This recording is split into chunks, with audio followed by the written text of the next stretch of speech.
Chuck Mathews, welcome to an impromptu version of the Who You Work With Matters podcast. We started talking about a book that we're going to get into in a little bit. I think it's captivating, the book that we're going to talk about, pun intended, and we'll totally get there.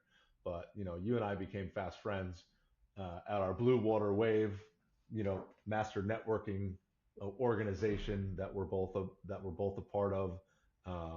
And it's a great little group, and I'm glad that we were able to connect and learn a little bit more about what you do in your professional life, because you have quite a few things that you do in your professional life. And I love the initial, the I guess we'll call it the for-profit piece of it, because being a professor at a university maybe isn't the for-profit piece, but but there's certainly a lot of learning that goes on in what you do, and a lot of sharing of stories in what you do. And I think what we're creating right now could be, can be one of those stories, and it could be assigned homework to watch our YouTube podcast that we're gonna put out right now. So again, thanks for connecting Definitely. for some time on camera with me today. Tell me who are you, and what's Matsen Consulting, and what else you've got going on. Yeah, so thanks for having me, Aaron. Matsen Consulting is the for profit piece of my life. We do small, medium sized boutique consulting. We're industry agnostic. We look at business a little differently than a lot of other consultants out there because we my business partner and I, we're kind of yin and yang. He's got this people piece that's going on. He understands where people are at. He understands what they're thinking, what they're feeling, which kind of feeds into why I'm reading the book that you just mentioned, which we'll get Okay. to. Me, I'm the engineer deep down. I'm the process guy. And so I can take a look at a business and break it down into its pieces, which are really its processes. I look at its inputs, I look at what's being transformed, and I look at the outputs. And I associate the data that generates from each of those. And I get a big picture about said business, and we can start to drive efficiencies, profitability improvements, um, new market opportunities. A lot of things open up when you start to look at a business that way. And so that's what's going on in Matsen Consulting, looking at that process piece, that people piece, and then there's the product and service piece that business owner is bringing to the table. And they're bringing great ideas, and we're there to help them refine it and tweak it and help them grow or potentially turn around. And so that's So what I'm doing, on your typical day to day. You mentioned the professor piece. Yes, I am an adjunct professor at two schools, and definitely that's a lot of like giving back, and it's a lot of fun when those students are really dialed in on it. So let's talk about it. So Rob always, your business partner Rob, Yeah, always talks about the fractional. He uses that word yeah, fractional, which is a very hot word from 2025 and probably for the past few years. Hiring the fractional CFO, CMO, COO, whatever CO word you want to whatever put C-suite together. positions missing, And we're a there to lot help you. of small and mid-sized businesses, even large mid-sized businesses, are missing out on a piece of that. And a lot of it comes down to those processes, right? Whether it's, on the technology side, the marketing side, the finance side, a lot of it is process driven, but the fractional piece is bringing that expertise in to an organization, and then being able to build that where the business owner, you can use me as a case study in this, where the business owner, has a lot of skills, wears a lot of hats, but isn't the one that can really get those processes built and step out of their shoes in order to do that. So you guys are able to put some opportunities together and look from the outside in to reorganize processes, to create efficiencies, cost savings, profitability, right? We want to improve processes, which could be an Absolutely. expense, to find a way to make more money at And the and end of it the day. speaks to our tagline. Our tagline is your passion is our purpose. Lots of business Love that. owners, they don't get into business because they like spreadsheets. They don't get into business because they like to look at their balance sheet and Right. their income statement and things like that. But these are really necessary to be looked at on a regular basis. You got to watch your numbers. You got to know your numbers. You got to understand your data. So we like to come in and help you understand that stuff better. And when So we it's can so help you funny you say understand that that. stuff better, you can then focus on your passion. Well, your passion is directly related to how you generate revenue. So you're going to be able to focus on generating more revenue as a result. Being passionate about something is super important, and I know there's very few people in this world passionate about spreadsheets, and income Guilty. statements and balance sheets and the Excel World Championships, which Right. are on like ESPN 12 or something like that, right? You Right. The know, Ocho Ocho. it's so wild. But my bookkeeper goes, as we're getting ready, obviously we're early in 2026 right now. She goes to me, you have a petty cash account on your balance sheet with like $1,287 in it. I'm like, I don't freaking know what that is.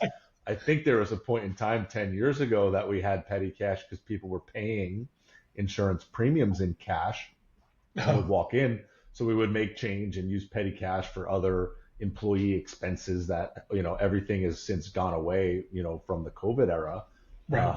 So it's just funny when that's been sitting there and like, I don't, I'm like, It's let me collecting check my proverbial pocket. dust. I have $50 in my pocket. Petty cash should be $50 right now because I don't have an envelope with cash in it anymore.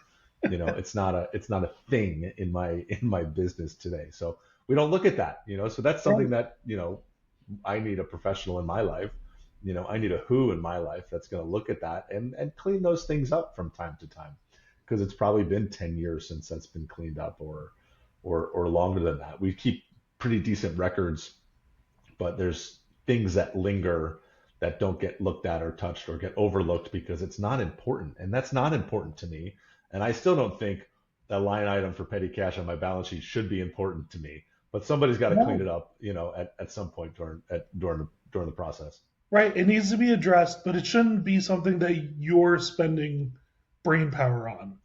There's a lot better things for you I to like think about and engage with.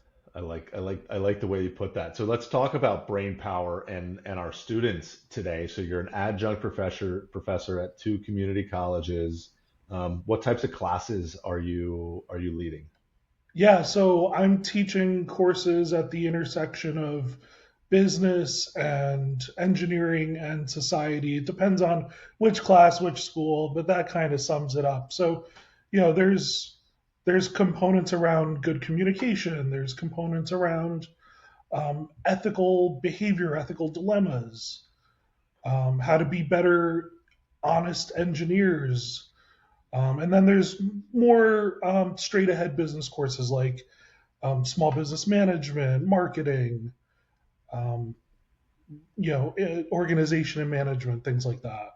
So, and everything you just said is communication is number one, right? In all those Huge. courses are going to touch communication. I don't know where the engineering courses fit into there, but if you It's an want to be engineering engineering, course on communication. that's incredible, right? And Yeah, it's necessary. If you're going to create something, build, design, create, you need to be able to communicate what that is that you've then created, and hopefully be able to do it with passion.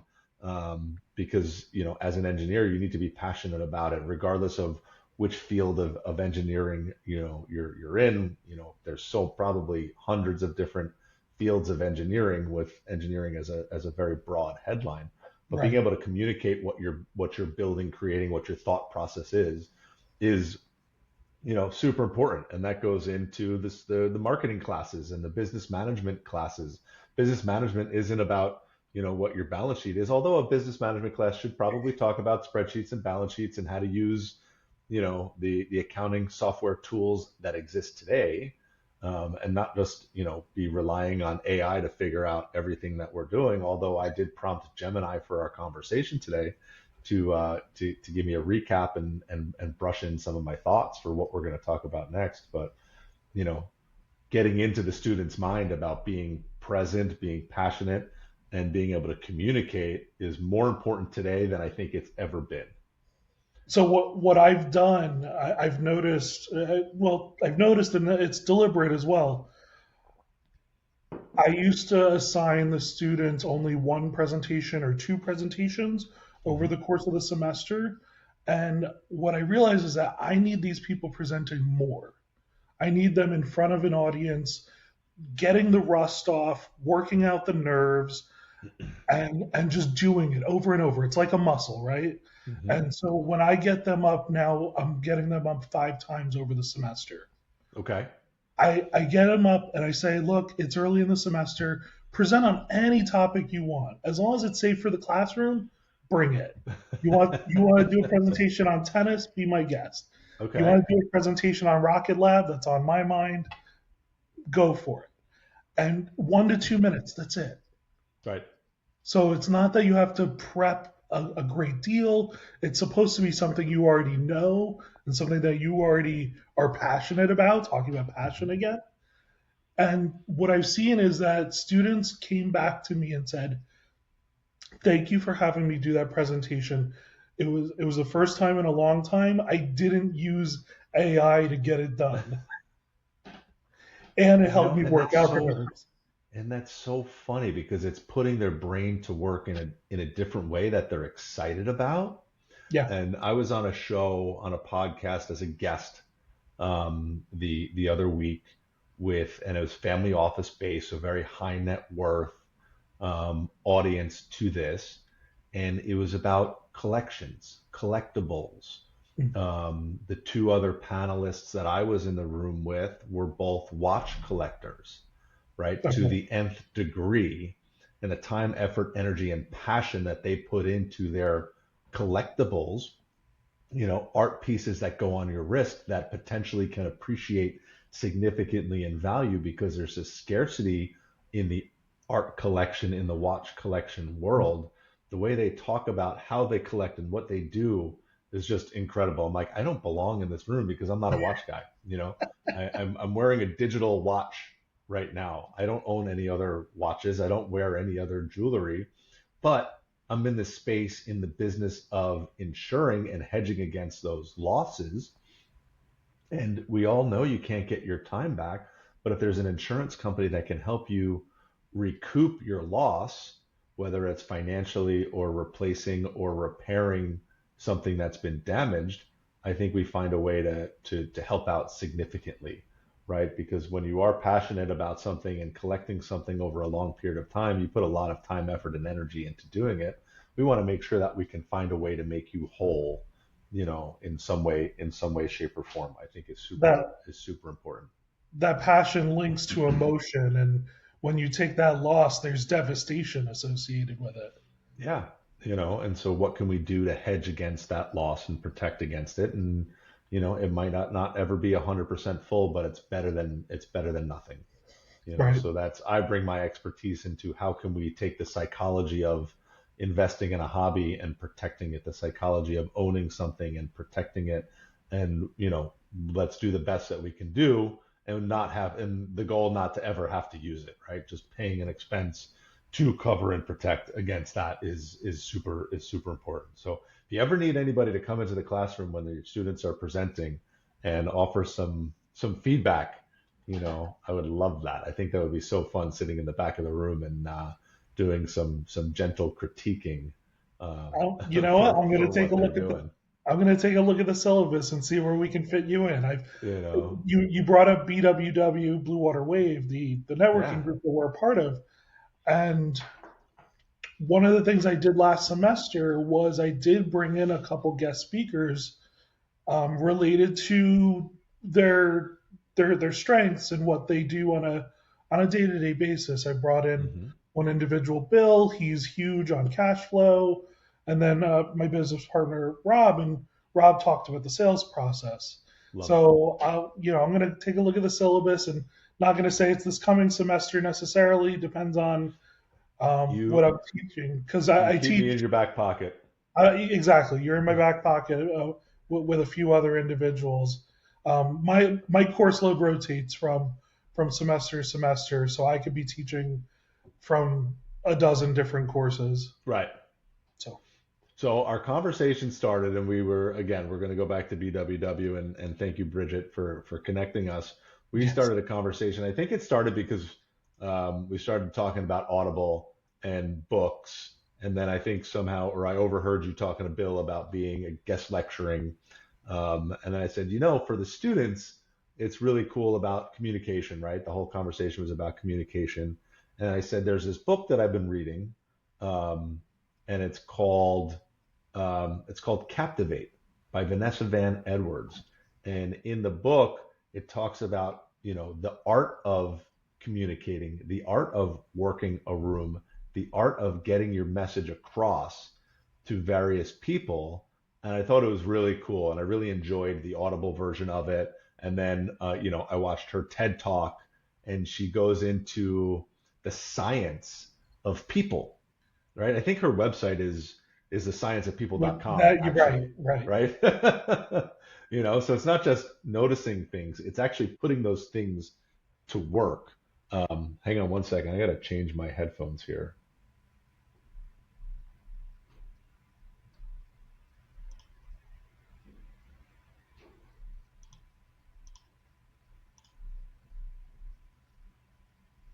All right, so tell me, you go into what your experience with this book. I've got to change my audio device. My headphones are dying. Hang on, Yeah, you okay. talk. Yeah, so it was funny because one of the first things she talks about is working the room, and there's three different zones in the room. She talks about the one zone, which is like the start zone, that's where you walk in. Then there's the social zone, and then there's the side zone. And what was interesting was I was thinking about the night we had the conversation about the book and about Vanessa, and I was thinking to myself, well, were we in the start zone or were we in the social zone? Because we were kind of by the door, but we were also where you walk away from the bar. Right. And so Right, we were in I've both decided we places. were in the social zone. We were in the social zone. We were near the bar, although the bar is near the door. So I think we were certainly okay, but we were not near the bathroom. We were not. But it really got me thinking about, because we're talking about networking and we're talking about, Blue Water Wave. And so it got me thinking about, okay, well, what were the last few events I went to? Where did I end up? What zone was I in? And I really want to think about that going forward because I am an introvert at the end of the day. It is who I am. And she says, accept it. And so I'm doing So that. the best thing that I got out of it, right? And one thing that I prompted this was to think about social sparkers, right? She calls them social sparkers or icebreakers or Yes, whatever yes, whatever they are, love that. right? Not how you doing, right? Not hi, nice to see you. How you doing, What do you right? do for work? Getting stuck in that.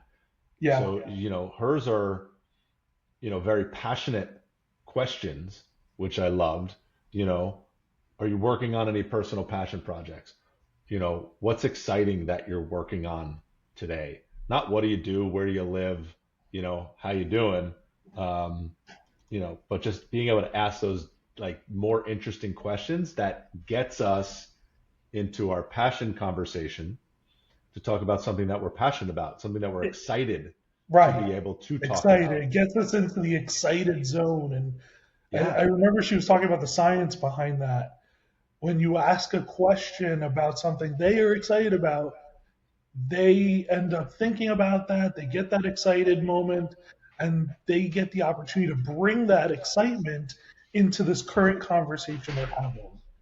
And because of doing that, first of all, you've made their day, and you've made yourself more memorable by asking that question. Talk about like the ultimate win-win when you're talking about breaking the ice in a social situation. for sure. I totally love it. And then the I just want to make sure if I drop out with audio, just say so, and then I'll figure it out on my end. It won't let me switch mics. My Okay. earbuds are my mics, and my battery died because I was on a long call earlier. Ill prepared for this, not realizing I needed to charge my earbuds. It's all Um, good. so if I drop, you keep talking. Um, so the hands, right? She talks about being animated and not being closed, right? When we look at our Right. phones, we're hunched and we're closed off. She talks about sitting up, right? Keeping your shoulders Right. back and Open. talking with your hands allows you to be more approachable as opposed to hunched, looking at a phone and hands in pockets where you look closed off. And it's so true. If you look at a room and you want to work that room, you're not going to go to somebody that's hunched over with their hands in your pocket unless you're an introvert and you think that's an easy target because you can walk over and say how you doing. They Uh, look like me. but if you want to, work a room, you want to be with somebody that's passionate and excited to talk about what they're talking about because they have something to talk about. So your body language, to which she talks a lot about in the Science of People on her website and in the book, the body language tells us so much about what's going on, and I think it's super important, to be able to get into some of those other things. And then the micro expressions, right? If you remember, she talks Oh about the yeah. seven micro expressions that we can't hide, right? Because they have their micro expressions. So I could say something and you're like, that was stupid. You might not realize you did that.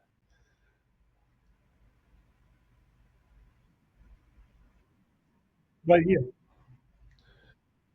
Oh, okay. All right.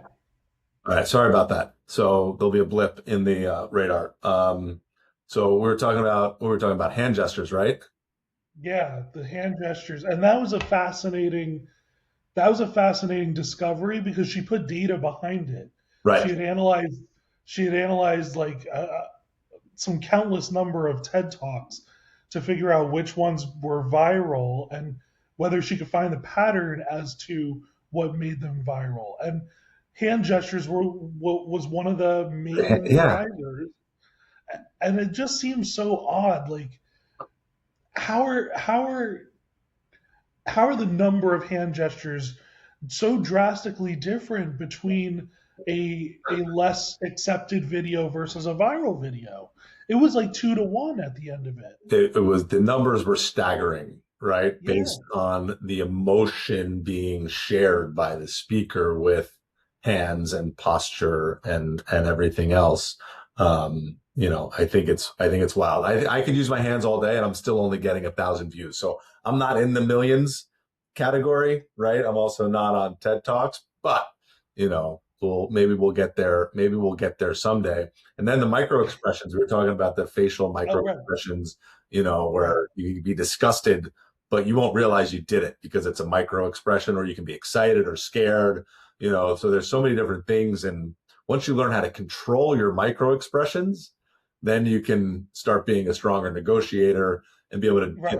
I don't want to say manipulate, but you can manipulate it. You can work a conversation differently if you're conscious of body language, facial expressions, and all those things, and then be able to pick up on it when you're talking to somebody else. So you're going to be in the classroom, you're going to be talking and looking around the room at your students' micro expressions, and you're like, "Why'd you do that?" And they'd be like, "I didn't do anything." You can call them out on it. Like I remember I was guest lecturing for a professor at Monmouth during the COVID era, so when everything was on Zoom, and I Yeah. remember watching the students in the squares, and I'm like, this is the most miserable experience for them. And it wasn't nice for me either because nobody's interested. People are in fraternity houses, people are in at home with their parents, people are wherever the hell they were, and in laying in their beds and like just from anywhere and just not paying Anywhere. attention, not looking I at the had camera. during that time, I had international students that were zooming in from the Middle East at like 4 a.m. local Wow. time. Like it, I mean, talk about a wild time, right? And you're right, the level of engagement was zero, just because you can't have negative engagement. I mean, it was so bad. Yeah, it And was. and like you said, it was not good for anybody. I could not wait to get back into the classroom once I experienced that for a couple weeks. I immediately had enough. Right. So we And went what from that so COVID era to now we're in the AI boom of the digital assistants, right? Taking us out of social experiences even further or right. differently and changing the way we connect and how we communicate, right? So I'm a huge fan of in person. I love being able to do one-on-ones whenever possible. Using digital video as a tool is great. I think it's better than the telephone. But whenever I get the opportunity to be in person with a prospect, with a client, with a referral partner, I got to take that opportunity because those connections are real, and we can't use AI to create emotion. There's no substitute for an in-person interaction at the end of the day. You cannot replicate the senses that are a part of that experience, right? You shake someone's hand, there's that touch factor. You're Mm-hmm. seeing them in 3 dimensions. That's much different than seeing someone in 2 dimensions. The list goes on and on. For sure. And when it comes to like AI, social media has had an isolating factor. AI is going to have an isolating factor. AI, it's a tool at the end of the day, and it's a very good one. But I see students, I see other individuals who are trying to use AI to write a business plan, for example, right? Oh, AI says to do this. Okay. Well, 2 things. One, AI can't run your business, Right. and and AI is not on the hook at the end of the day. It's so Both of funny those you things say fall that. on you. I'm coaching for an insurance group right now, and there was a business plan project for this group of professionals, and I could tell where AI was writing things, and I'm like, so I question this and it says, okay, this says your revenue is projected to be X. How did you get to that number? Where's the math, right? Break that down to a per unit, and then let's look at it, what it's going to take to get a per unit piece of revenue sold, and it would come up with some bananas figures that are just not real world. I'm like, you didn't look at this. You didn't break this down yourself. And that's why I'm here coaching, because I want to help you be able to do that. But we can't just say, GPT chat, build this for me. And then, one guy was like, I'm waiting for this for chat GPT to put it into a slideshow for me. I'm like, you got to do yes, it can help you, but we can't rely on it to do everything, or else you don't know it. You're not passionate about it. You're half-assing it. I could have never read the book Captivate and just pulled these notes, but then I wouldn't be talking passionately Right. about the material, the content, the TED talk that she put on, and making sure my hands are still working in our conversation here. It doesn't work the same. And same Right. thing when your students are presenting. If they're not doing the work and GPT is creating the presentation for them, they're going to sit and read it monotonely because that's all they know how to do, because they don't have a grasp on a mastery, right? A mastery of the material. And that's the tell by the end of the semester. They're doing a little bit of research, they're coming up with a project, they write a report, and they do a presentation. And I tell them right at the beginning of the semester, if you're reading your slides like a script, A, I can read your slides myself. I don't need your help. And B, it just means you just don't know your topic. You Right. don't know your material. And you're not actually accomplishing anything at the end of it all. So let's take this back to, the business owner, right? We're talking about communication and keys to communicate, right? If you're working in a CFO seat and just looking at spreadsheets and helping them understand their balance sheet and moving numbers around, that's one thing. But when it comes to operations, processes, and even the marketing seat of it, right? Where does the conversation of communicating what they do, how they do it, getting and understanding their mission, their vision, all those things. How do you get those messages out that business owners need to be? We'll keep using the word passion because we've been using it all afternoon. Be passionate about what it is they do and how to communicate that appropriately. Right. So it's almost like, how do you put passion to paper, if you will? Sure. And you mentioned good things, having mission and vision statements. How do they understand their target market? Who are your customers? If you can answer who are your customers, and shout out back to the book for a sec, who are your people? Who are your people? Who are your people? Who are your customers? How do you best communicate with them? How do they want to be communicated with? If you can start to answer these questions, then you can start to build a real relationship. That's a real relationship you're building with customers, with clients. Mm-hmm. If a restaurant client, for example, you put out a special, and then you actually ask the customer the next time, how did you like that? Would you have done anything differently? Can you imagine how that customer would feel if you asked them for their feedback like that? That customer would be totally bought into your restaurant. And not just in an email survey or a text survey. Right. No, I mean, again, there's no substitute for in person. Next time they come in, take 2 minutes. All it takes is 2 minutes, and just say, "Hey, I saw you had the special last week. How was it? Did we get it right? What would you do differently?" Show them you care about their opinion. It's funny you say you use the term 2 minutes. Shout out to my friend and one of my mentors, David Carruthers. He actually wrote a book called The Extra 2 Minutes. Yeah. Right? And it's about the sales process of taking the extra 2 minutes, because that's all it takes is an extra 2 minutes to create a connection, ask one more question, right? Spend 2 more minutes researching, more about the prospect, client, project. And it only takes 2 more minutes. It takes 2 more minutes to become that much better than the competition. Right. It takes 2 minutes to just be a little more enlightened on whatever it is you're working on. Totally. That 2 minutes you were going to waste on something else anyway. Spend that 2 minutes. I love that. So that's the greatest takeaway, taking that extra 2 minutes. And obviously for our conversation, reading the book Captivate by Vanessa Van Edwards, I think is super. I think it's important for a business owner to read and understand just a little bit. They don't need to go as deep into the book because there's so much. But I love the science of it. There's a science to networking as well as an art to networking and being and meeting with people. And that's one of the reasons why I also run this podcast, is because it gives me an opportunity to have different conversations with people like yourselves, with professionals,